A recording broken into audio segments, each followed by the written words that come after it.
Donc voilà, biodiversité domestique, travail humain, travail animal.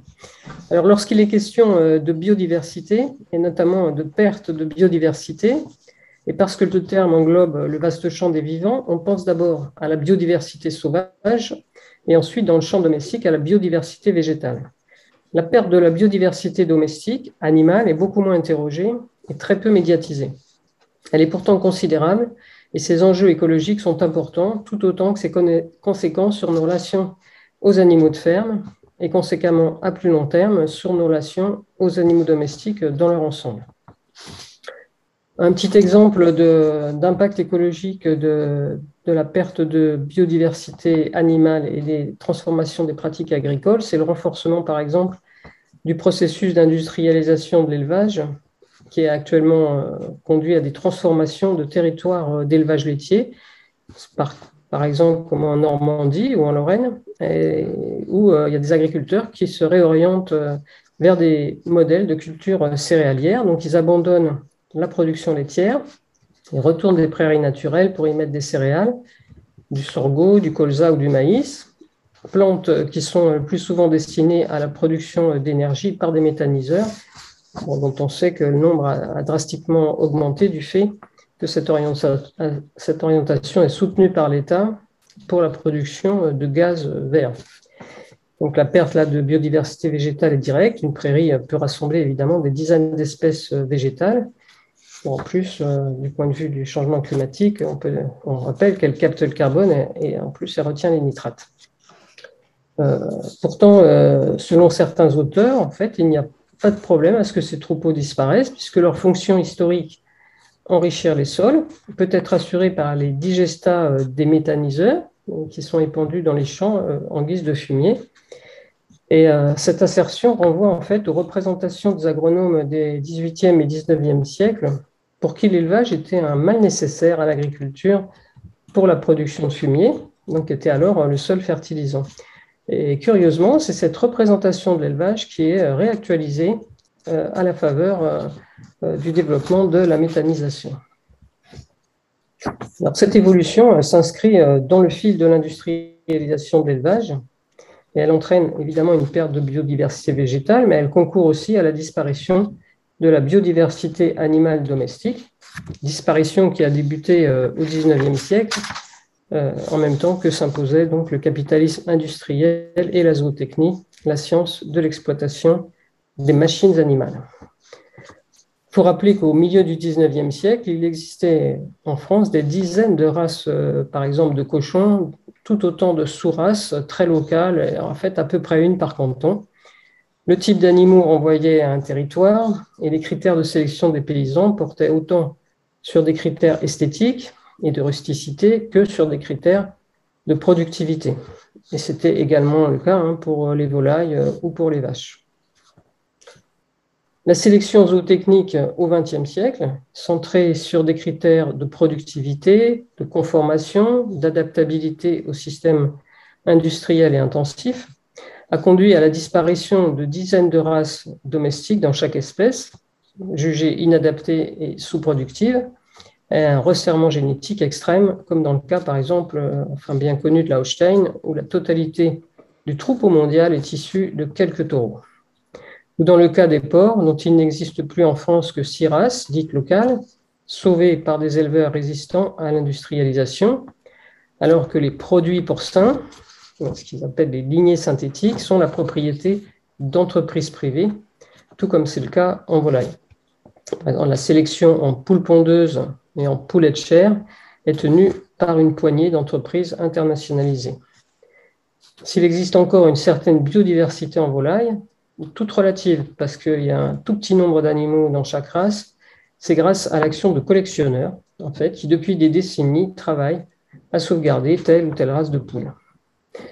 La biodiversité animale était un bien commun, elle a disparu pour laisser place à la propriété privée de la génétique animale. La zootechnie, moteur initial de l'industrialisation de l'élevage à partir du milieu du XIXe siècle, a transformé le travail avec les animaux. Pour les humains, elle l'a résumé à sa seule rationalité économique. Pour les animaux, elle a réduit le travail à un asservissement aux procédures du travail.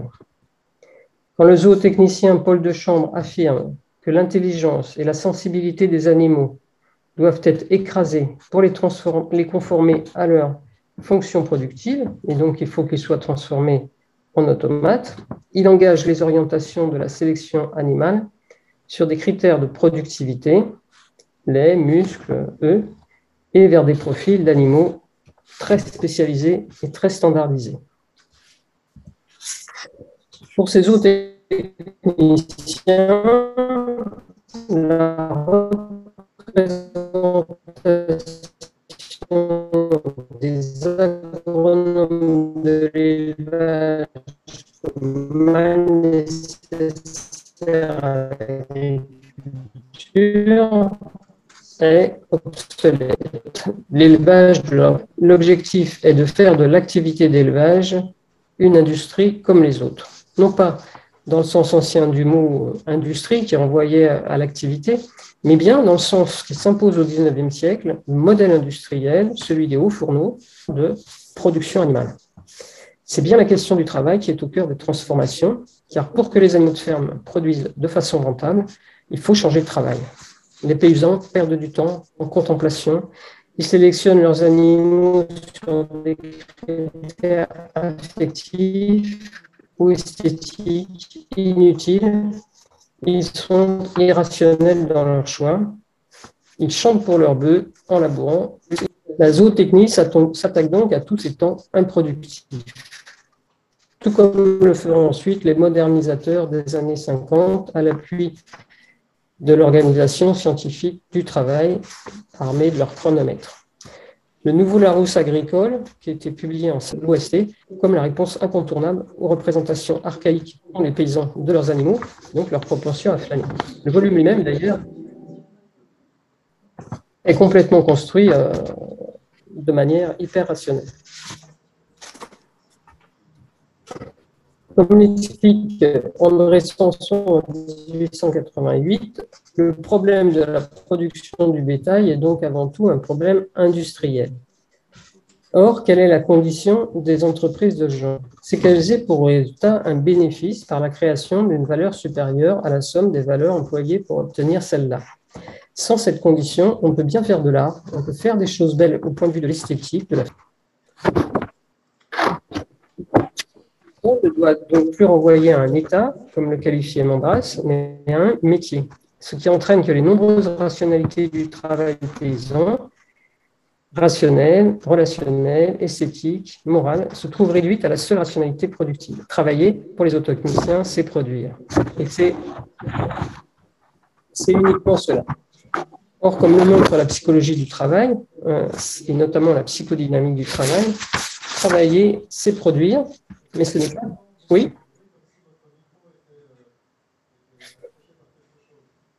Ah, ben c'est mes papiers. Oui. Oui, c'était mes feuilles, excusez-moi. Donc voilà, travailler, c'est produire, mais ce n'est pas que cela, c'est aussi et surtout se produire et vivre ensemble. C'est cette production de soi et ce vivre ensemble qui ont été pulvérisés par l'industrialisation. L'OST, sur laquelle s'appuie la pensée zootechnique, réduit le travail à des procédures. Or, le travail prescrit n'est jamais le travail réel, même dans les métiers les plus contraints, et a fortiori dans les rapports de travail avec les animaux.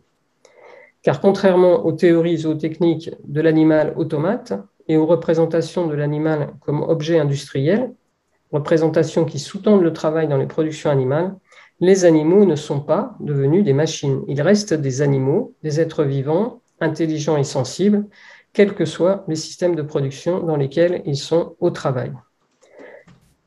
Car si la zootechnie a transformé le travail des éleveurs en prétendant en faire des opérateurs, elle a aussi transformé le travail des animaux. En les prétendant automates ou machines, elle a nié leur capacité à travailler. En effet, les machines ne travaillent pas, elles fonctionnent. Mais les animaux, dans le réel, ne sont pas des machines et en fait, ils travaillent. C'est-à-dire qu'ils engagent leur intelligence et leur sensibilité dans le travail. Pour le pire, dans les productions animales, puisqu'ils sont très fortement en fait empêchés de travailler. Pour le meilleur en élevage, quand le travail peut tenir ses promesses. Ce que les productions animales ont théorisé, et elles continuent de le faire, c'est la transformation du travail vivant, des humains et des animaux, en travail mort, celui des machines. Ce transfert du travail vivant au travail mort se poursuit aujourd'hui et les orientations du plan France 2030, dont on a entendu parler tout récemment, pour l'agriculture le montrent fort bien. Les 3 piliers de l'innovation en agriculture promus par l'État sont la robotique, la génétique, le numérique. Autrement dit, la suite de ce qui précède en pire. Il s'agit de monter en productivité et en rentabilité et, comme les premiers zootechniciens l'avaient fort bien compris, d'optimiser sans cesse toujours plus le temps de travail. Un grand nombre des outils connectés vendus aux producteurs concernent en effet la gestion du temps de travail des humains et des animaux. Il n'est donc pas question de revenir sur l'enfermement des animaux, ni sur le resserrement de la biodiversité animale, mais au contraire de confirmer ces orientations, bien-être animal à l'appui. L'arrivée des mesures de biosécurité en élevage fragilise les systèmes plein air, voire les rend impossibles, et renforce la légitimité des systèmes industriels. La nature est mauvaise pour les animaux. Le système industriel est donc le modèle ad hoc pour nous protéger des risques qu'elle nous fait courir.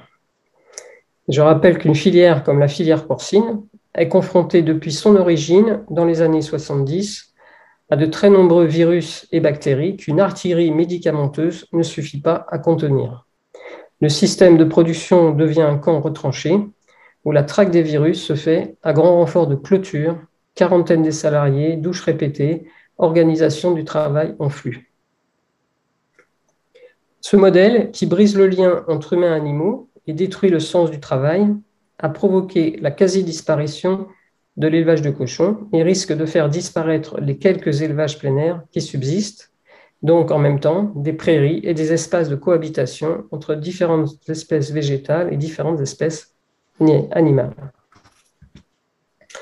Qu'est-ce que ça veut dire promouvoir la génétique en élevage? Ce serait plus clair au point où en sont les productions animales de parler de génomique, c'est-à-dire de l'information extraite de l'ADN des animaux, et donc plus de sélection, mais de programmation génétique des animaux en fonction des besoins des marchés.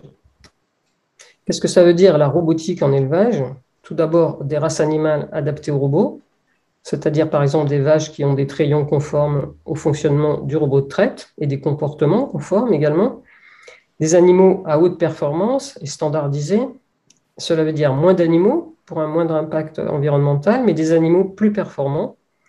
Cela veut dire moins d'humains, car certaines de leurs tâches peuvent être effectuées par des robots, on le voit, le nettoyage, l'alimentation, le paillage.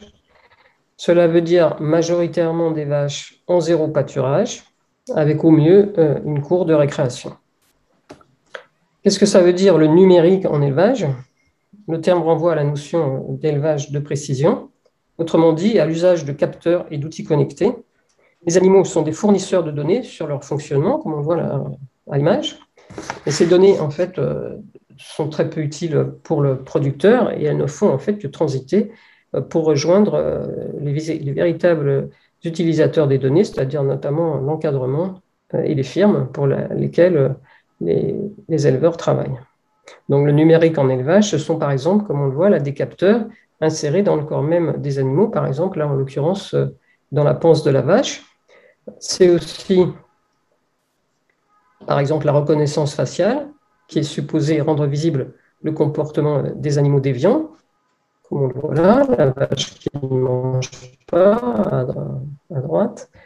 C'est aussi en tendance la réalité augmentée appliquée au travail avec les animaux. Donc, lorsque il est dit que, je cite, la France agricole, à chaque fois, a réussi les objectifs que la nation lui a assignés grâce à deux révolutions, la mécanisation et la chimie, on peut remarquer que cette assertion croise celle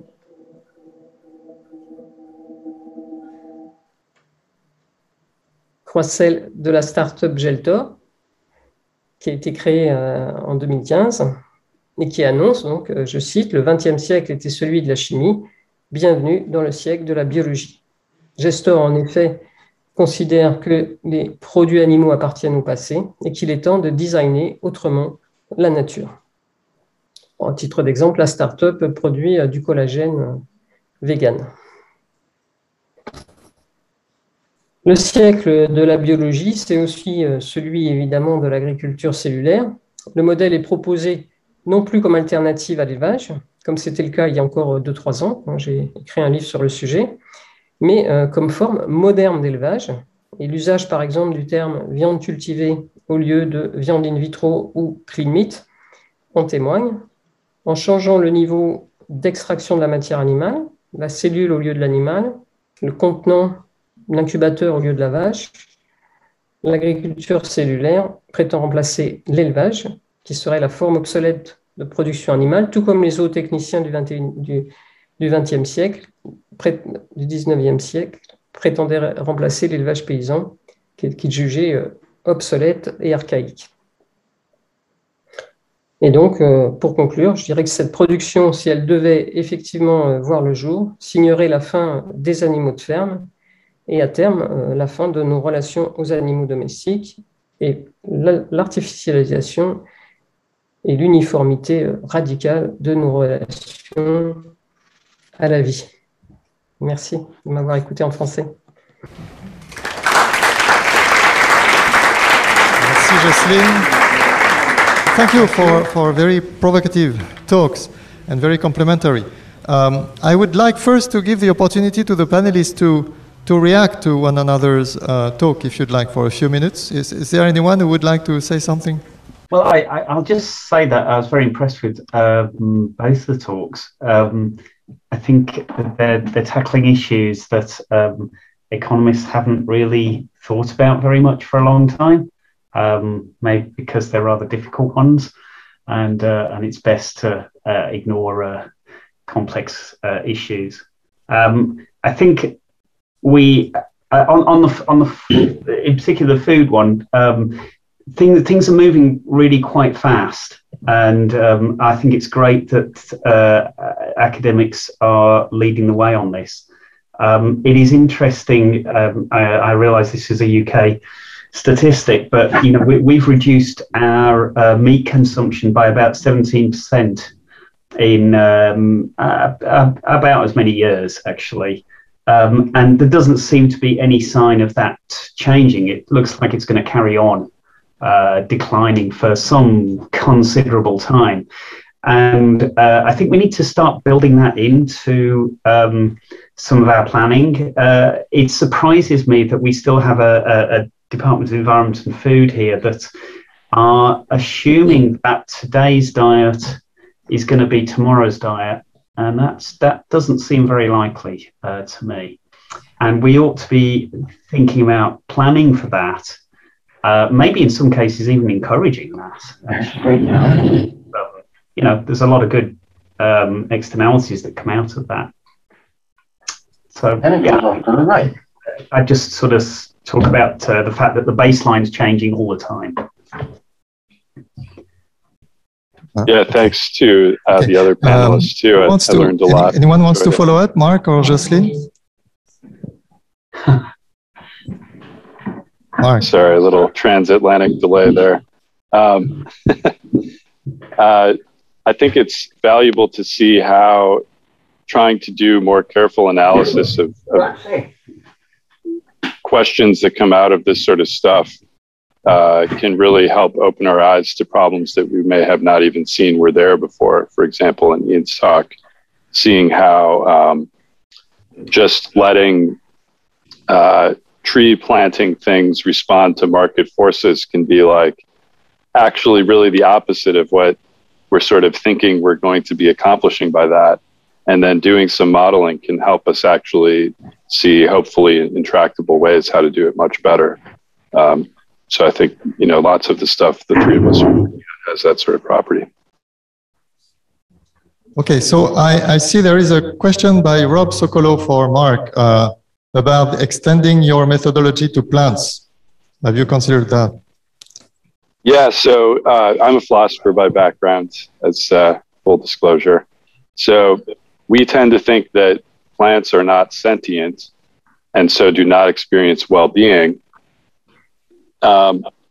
There's recently been some interesting arguments, for example, including in like New York Times op-eds, I think, that plants are sentient. So I think the answer to Rob's question is the method can be extended to plants, but it requires some sort of view and argument about why it is that plants experience well-being. So whatever that is, whatever that theory is, it should point to some empirically measurable thing that plants have that is the basis for them being able to experience well-being. So a more traditional philosopher's view is that, you know, only sentient things experience well-being. Plants aren't sentient because they don't have like minds of the sort that we see instantiated in things with lots of neurons. But I think some of the new arguments are that like something could have a mind, be sentient in some sense, like plants, with a different kind of mind going on. And so maybe it's realized in a particular kind of structure where there's like things that in some way sense and respond and put that stuff together. So if that were the right way of thinking about it, then we could measure different plants might have that to different extents. Like maybe there's some dumb plants and some really cognitively advanced plants and stuff like that. But then, you know, you just replace the neurons proxy with some, what this different theory of well-being thinks is a better proxy for how to think about that. Okay, Tatyana Vishak wanted to ask a question as well. Yes, go ahead. Thank you, Mark. We discussed about these issues before, but I think it's also relevant for the audience to hear different views about it. I really like your model because without such a model, we cannot even start getting animal welfare into the picture. The problem is, I think that we do not know what the basis for your crucial assumption is. And your crucial point was the difference in welfare capacity between different animal species. And you suggested that we could base that on neurons in some way. And I think there are a lot of philosophical problems or even empirical problems that need to be answered before we can be sure, or even, you know, before we even have some evidence that this is a good proxy for well-being capacity. For one thing, we need to know what welfare consists in. There are different theories of well-being. And for example, one of the theories, of course, is hedonism. I will talk about hedonism later. But if you accept a different theory, for example, nature fulfillment theory, why should we think that a fish or a dog has a lesser capacity to fulfill his nature as a fish or a dog? So if we think welfare consists in nature fulfillment, I think it doesn't make sense to assume different welfare capacities. Or self-fulfillment, that's another theory. Same holds for this theory. Or preferentialism. Your welfare consists in the extent to which your preferences, whatever they are fulfilled. You know, I think it's possible for a fish or a dog or a mouse to have 100% preference fulfillment as well as it is for a human. So if we are preferentialists, there's probably no basis for grounding welfare capacity in neurons.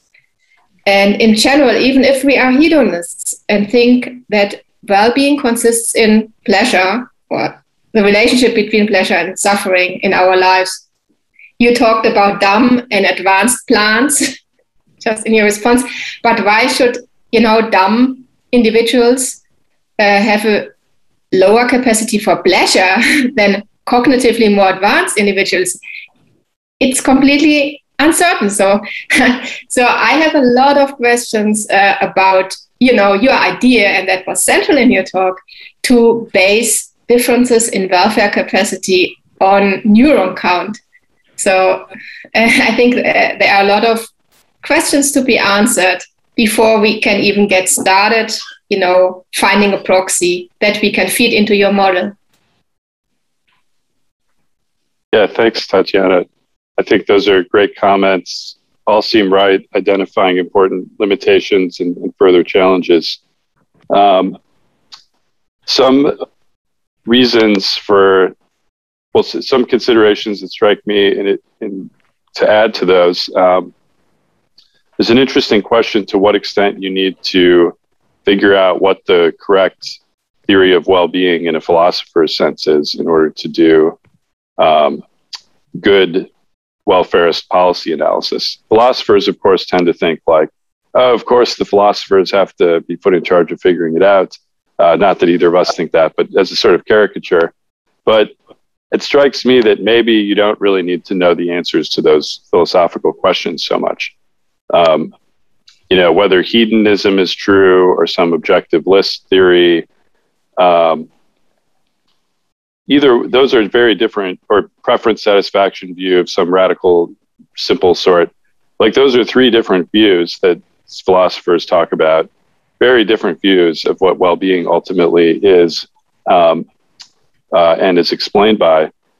But for purposes of evaluating like what tax policy we should have to fund education and other things, the sort of simple welfare economics proxy for well-being and social welfare function methods that exist might be good enough, and that what they say we should do might not be sensitive to which of those philosophers' theories of well-being we think are true.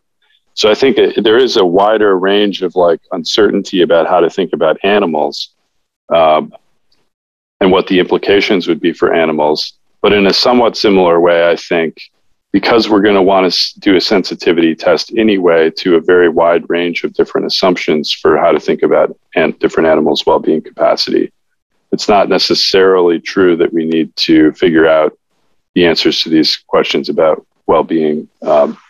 So if you think the sort of method I gave gives the right ordering of like humans, mammals, birds, etc., then putting different parameters in can get you, 0 will get you equal well-being capacity for all of those things. And then as you increase the exponent, you get very wide differences in well-being capacity for those. If the ordering's right, it might be a good space to evaluate from any number of different theories of well-being capacity. But that doesn't, the main thing is, like, you're right to ask all these questions, and these are all limitations and further challenges. Okay, thank you. So I propose to open the floor to the room. We have a question over there. Thank you.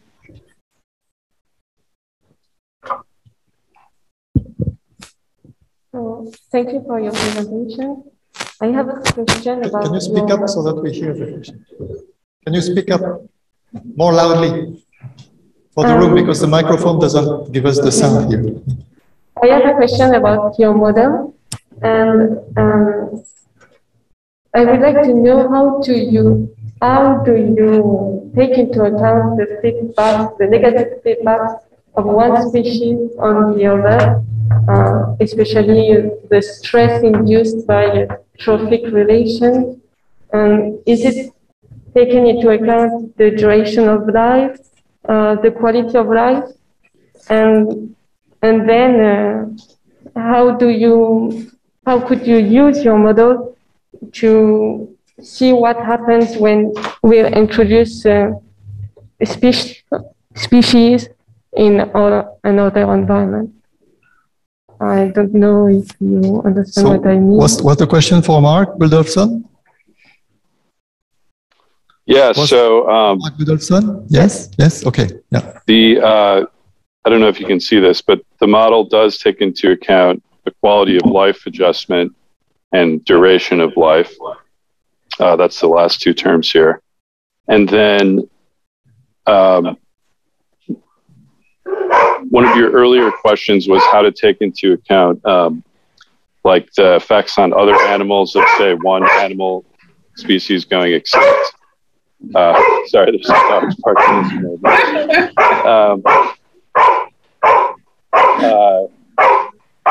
So sort of models that ecologists run about the implications of climate change to different degrees will take that into account in some ways, in that, you know, if one animal needs to eat another kind of animal and stuff, and the animal that it eats is going away, that's going to make a difference to the animal that eats it.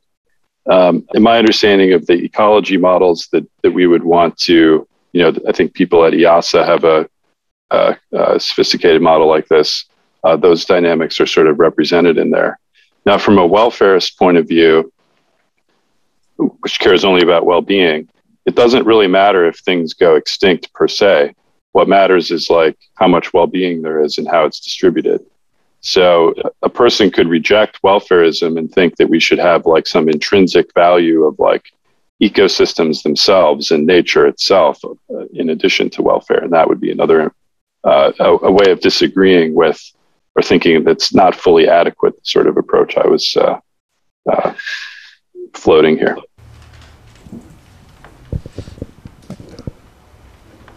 Another question over there. Yes? Also to you a question. So when you take the well-being capacity and try to get a realistic estimate, you have very large changes in terms of the climate model, like the optimal reduction you should get. And so I was wondering if you took some like smaller values for well-being capacity that, I don't know, for some people, like they might be more comfortable with smaller values, like how small these values could be to still get meaningful changes, whether you've run such an exercise. I haven't. That's a good idea. Very good idea.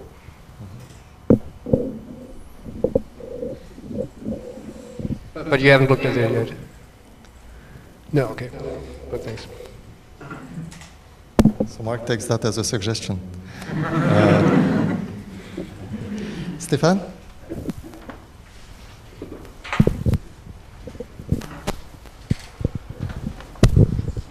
Thank you. So I have a question for Jocelyne Porcher. So should I ask in English or French, as you want?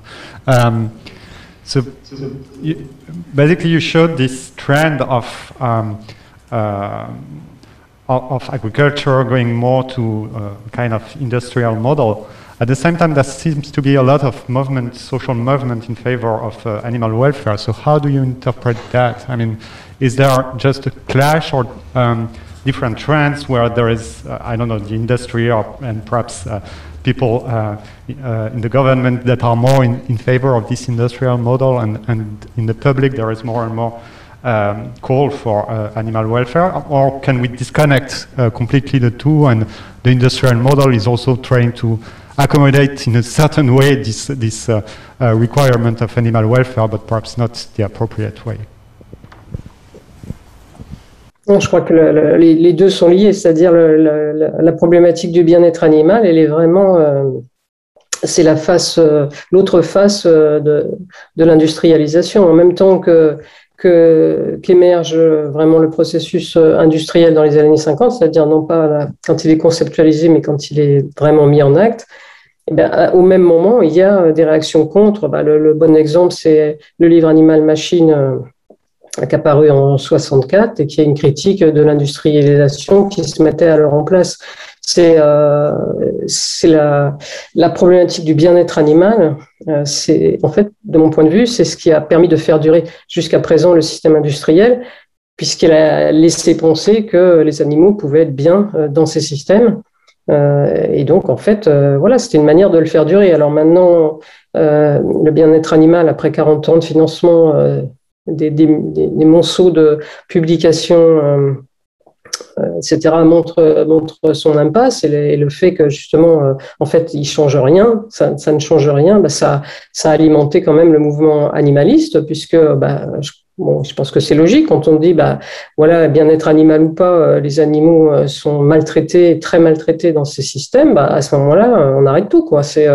Voilà. Et comme le bien-être animal a fait l'impasse aussi sur les distinctions entre élever les animaux et les produire, du coup, on se retrouve une situation. Alors, c'est pas nouveau, parce que dès le 19e siècle, la protection animale aussi, elle émerge en même temps que s'installe la société industrielle et la violence envers les animaux et envers les travailleurs, quoi. C'est animaux qui sont des travailleurs ordinaires, hein, puisque c'est ce que je travaille sur la question du travail animal. Et donc voilà, il y a les mouvements de protection animale, la loi Grammont, la SPA, tout ça, ça naît dans le milieu du 19e siècle, en même temps que la société industrielle met les chevaux au travail, tirer des calèches des omnibus, ou met les chevaux dans les mines, quoi. La violence envers les animaux, elle produit sa critique, mais en même temps, il y a toujours une absorption de la critique, et comme on le voit là, avec un renouvellement qui aboutit à la viande cellulaire, parce que logiquement, la suite logique de tout ça, c'est la viande cellulaire qui du coup s'inscrit complètement dans le capitalisme, cette fois-ci numérique, et croise l'assentiment des industriels et des libérateurs des animaux, puisque il n'y a plus d'animaux, il n'y a plus de souffrance. Tout ça, c'est une suite logique. Je suis tout à fait critique de la question du bien-être animal. Je pense que la question, c'est celle du travail. Voilà, c'est-à-dire, c'est quoi les conditions de travail des animaux dans les systèmes industriels? C'est quoi les conditions de travail chez des éleveurs paysans? Voilà, c'est ça qu'il faut questionner, c'est le travail. Parce qu'en plus, dans ces systèmes industriels, il y a des animaux, mais il y a aussi des travailleurs. Donc, dans une porcherie industrielle, les gens, les animaux sont dans les mêmes bâtiments, dans la poussière, dans le bruit, etc., quoi. La condition animale, c'est la condition humaine. C'est une position que je défends, qu'il n'y a pas de condition animale. C'est une seule et même condition, c'est celle des individus au travail, que ce soit des animaux ou que ce soit des humains, quoi. Je ne sais pas si j'ai bien répondu. Si, merci beaucoup. We have a question in the chat from Simon Kenny for Mark, but maybe for Jan in a way. Perhaps the two of you could reflect on that, which is about the value or disvalue of species loss, right? So in the computation proposed by Mark, there was no particular value of species as such, right? It was a pure aggregation, but people care about these things. So it seems that the sound is not working anymore for my microphone, apparently.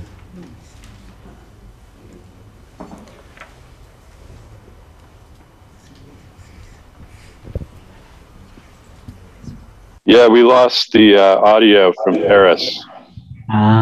Okay. Can you hear me now? Can you hear me now? Yes? Okay, sorry. So I think you can, if you've read the question in the chat, I just said, have you seen the question, Mark, in the chat from Simon? So let me read it again. So why not attribute a disvalue to species loss? A disvalue not reducible to the loss of welfare to all the members. People care about the loss of a species over and above the loss to each of the members. And I was thinking maybe Jan would have reflections on how this sort of thing is taken into account in his computation. Hi there. Well, does Mark want to answer the specific question for him first, and then I'll comment? Because it looks like Simon wanted to ask Mark the question first. Yeah, just as a really quick answer, I don't know if you can see this graph. This is from Science, a Mark Urban article. Additional species extinction as a function of temperature increase.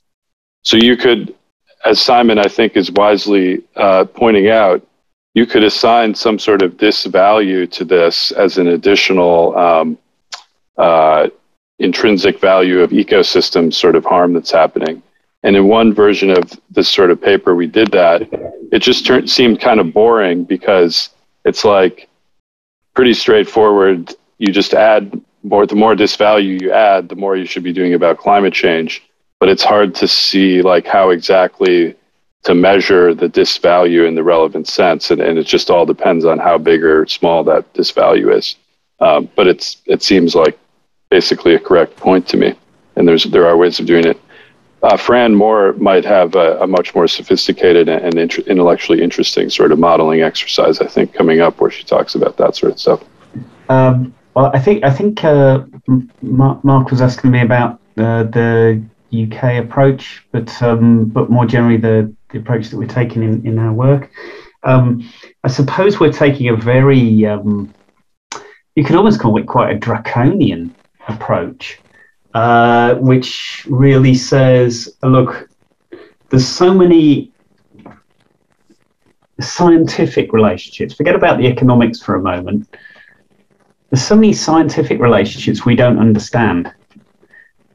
For example, there's an awful lot of work on the value of pollination and the value of a species that is a pollinator. But we don't even have the science understanding, in most cases, of what the real consequences of losing a pollinator species actually is.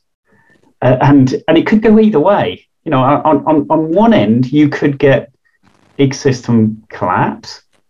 On the other end, I've heard some very eminent ecologists, not economists, say, actually, there won't be an effect. All you'll get is other species filling up that niche. You know, so actually the value in terms of pollination is virtually zero because you'll just get other ones coming in. Now, I'm not an ecologist, so I just go with what they say. But another thing that they frequently will say is that we have really very poor understanding of the relationship between biodiversity and ecosystem functioning. Very, very poor. And if we don't have the science knowledge of it, then I think it's very presumptuous for economists to come in and say, oh, well, I can value this. I don't see how you value something when you don't even understand the science underneath it. So the approach that we've taken is much more, I suppose, as well as I say, draconian. It's that we have already damaged biodiversities to such an extent, especially in a country like the UK. I mean, we have absolutely hammered our biodiversity into the ground. We've lost about 50% of the wildlife that we have in the country.